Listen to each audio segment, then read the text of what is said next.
A little bit about institutional expansion, because obviously District 9 is really the hot spot in Boston for that.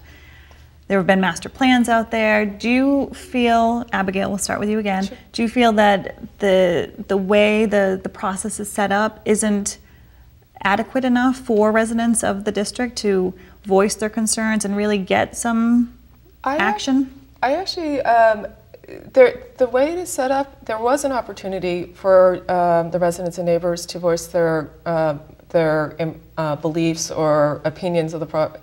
I don't feel that they were listened to. I think that is one of the issues. Just having meetings and being able to say we had 20 public meetings doesn't mean that the content of those meetings were properly analyzed or taken into consideration in the decision-making process.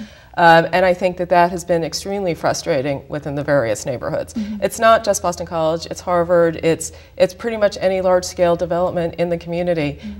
These development branches of these institutions are very powerful.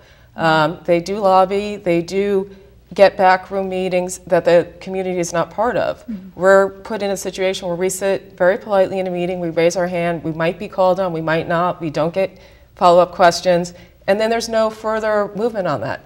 Just because it's in the public record doesn't mean that it was actually incorporated into the public record. So, and I think that we need much more balance on that. If you were elected as a city councilor for the district, what would you do to change that? I would listen far more to my constituents on this matter.